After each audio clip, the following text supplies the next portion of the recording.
بسم اللہ الرحمن الرحیم وبالآخرۃ ہم یوقنون، اور وہ آخرت پر یقین رکھتے ہیں۔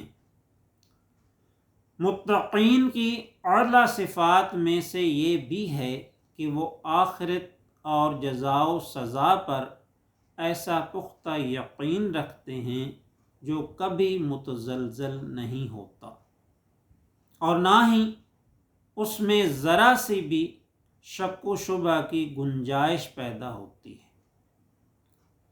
جب انسان کے دل میں یہ بات نقش ہو جاتی ہے کہ اس نے روز حشر اللہ تعالیٰ کی بارگاہ میں کھڑے ہو کر اپنے تمام اعمال کے لیے جواب دہ ہونا ہے، تو اس پر روز روشن کی طرح واضح ہو جاتا ہے کہ نیک اعمال ہی کی وجہ سے اسے ہمیشہ کی راحت اور آرام مل سکتا ہے، جبکہ برے اعمال کی وجہ سے اسے دائمی عذاب کا سامنا کرنا پڑ سکتا ہے۔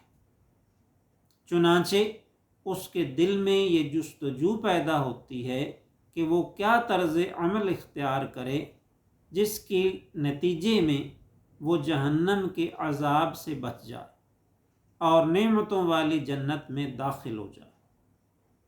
آخرت پر یقین کامل جب انسان کے دل میں گھر کر لیتا ہے تو وہ پوری تندہی سے اس کی تیاری میں مصروف ہو جاتا ہے، اور ہر وقت اس فکر میں رہتا ہے کہ اس کے پچھلے گناہ کیسے معاف ہوں گے اور آئندہ گناہوں سے وہ کس طرح بچ سکتا ہے۔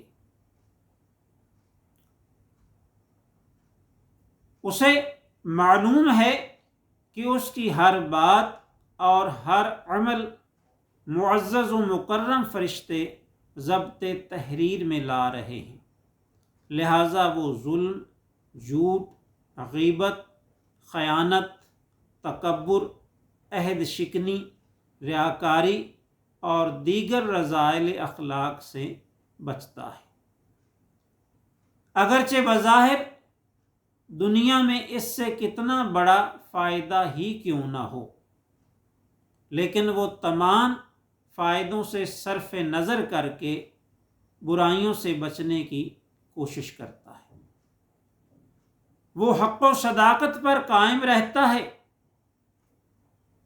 اگرچہ راہ حق پر چلتے ہوئے اسے کتنا ہی بڑا نقصان کیوں نہ اٹھانا پڑے، وہ پورے عزم و استقلال کے ساتھ راہ حق پر گامزن رہتا ہے، اور اس کے پائے اسبات میں ذرا سی بھی لغزش نہیں آتی۔ وہ دین حق کی سربلندی کے لیے آگ میں جلایا جانا، آروں سے چیرا جانا اور پھانسی پر لٹکایا جانا بخوشی قبول کر لیتا ہے، کیونکہ اسے یقین ہے کہ مرنے کے بعد سدا بہار نعمتوں والی جنتیں اس کی منتظر ہیں۔ حضرت انس رضی اللہ تعالی عنہ سے مروی ہے کہ ہم سرور کائنات صلی اللہ علیہ وآلہ وسلم کی خدمت اقدس میں حاضر تھے کہ اچانک آپ صلی اللہ علیہ وسلم نے اس قدر تبسم فرمایا کہ آپ کے دندان مبارک نظر آنے لگے۔ حضرت عمر فاروق رضی اللہ تعالی عنہ نے عرض کیا، میرے ماں باپ آپ پر قربان، آپ صلی اللہ علیہ وسلم کس بات پر اس قدر تبسم فرما رہے ہیں؟ آپ صلی اللہ علیہ وسلم نے ارشاد فرمایا، میری امت کے دو آدمی روز حشر اللہ تعالیٰ کی بارگاہ میں حاضر ہوں گے۔ ان میں سے ایک عرض کرے گا، الہ العالمین، اس شخص نے مجھ پر ظلم کیا تھا، مجھے اس سے انصاف دلایا جائے۔ اللہ تعالیٰ دوسرے شخص سے فرمائے گا، اسے اس کا حق دو۔ وہ عرض کرے گا، یا اللہ، میں کیسے اس کا حق ادا کروں؟ میری نیکیوں میں سے تو کچھ بھی باقی نہیں رہا۔ اللہ تعالیٰ انصاف چاہنے والے سے فرمائے گا کہ اب کیا کہتے ہو؟ وہ عرض کرے گا یا اللہ میرے گناہ اس کو دے دیے جائیں، جو اس نے مجھ پر ظلم کیا تھا، جو مجھ پر زیادتی کی تھی، اس کے بدلے میں میرے گناہ اس پر لاد دیے جائیں۔ یہ فرماتے ہوئے سرکار دو عالم صلی اللہ علیہ وسلم کی مبارک آنکھوں سے آنسو جاری ہو گئے۔ پھر آپ نے فرمایا بے شک وہ بہت شدید دن ہوگا، لوگ اپنے گناہ دوسروں پر ڈالنے کے خواہش مند ہوں گے۔ آپ نے فرمایا اللہ تعالیٰ سے ڈرو، لوگوں کے مال چھین کر، ان کی عزتیں پامال کر کے، ان کے دل دکھا کر اور ان سے برا سلوک کر کے ان پر ظلم نہ کرو۔ اللہ تعالیٰ انصاف چاہنے والے پہلے شخص سے جس پر ظلم ہوا ہوگا اس سے فرمائے گا کہ نظر اٹھا کے جنت کی طرف دیکھ۔ وہ جب نظر اٹھا کر دیکھے گا تو بہت ہی لطف و سرور کی کیفیت میں اپنی نظر واپس ہٹائے گا اور اللہ تعالیٰ کی بارگاہ میں عرض کرے گا یا اللہ میں نے جنت میں سونے چاندی کے بڑے بلند اور خوبصورت محلات دیکھے، ایسے خوبصورت محلات کہ ان کے اوپر موتی جڑے ہوئے ہیں۔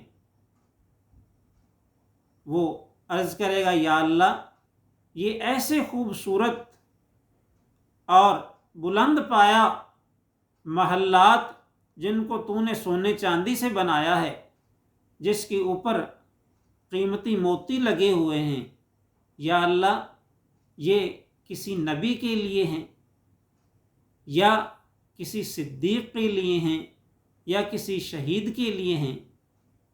تو اللہ تعالیٰ فرمائے گا کہ نہیں، یہ محلات اس کے لیے ہیں جو اس کی قیمت ادا کرے گا۔ وہ عرض کرے گا یا اللہ اس کی قیمت کون ادا کر سکتا ہے؟ اس کی قیمت کس کے پاس ہے؟ تو اللہ تعالیٰ ارشاد فرمائے گا کہ اس کی قیمت تیرے پاس ہے۔ وہ حیرت سے عرض کرے گا کہ یا اللہ میرے پاس ہے؟ اللہ تعالیٰ فرمائے گا ہاں، اگر تو اپنے اس مسلمان بھائی کو معاف کر دے گا تو یہ محلات تیرے ہو جائیں گے۔ وہ فوراً اپنے اس مسلمان بھائی کو وہ تمام ظلم و زیادتی معاف کر دے گا تو اللہ تعالیٰ ارشاد فرمائے گا کہ اپنے بھائی کا ہاتھ پکڑ لے اور جنت میں داخل ہو جاؤ۔ مجھ گناہگار و خطا کار کو محشر میں ادیب، مجھ گناہگار و خطا کار کو محشر میں ادیب، ہوں گے موجود وہ دامن رحمت میں چھپانے کے لیے۔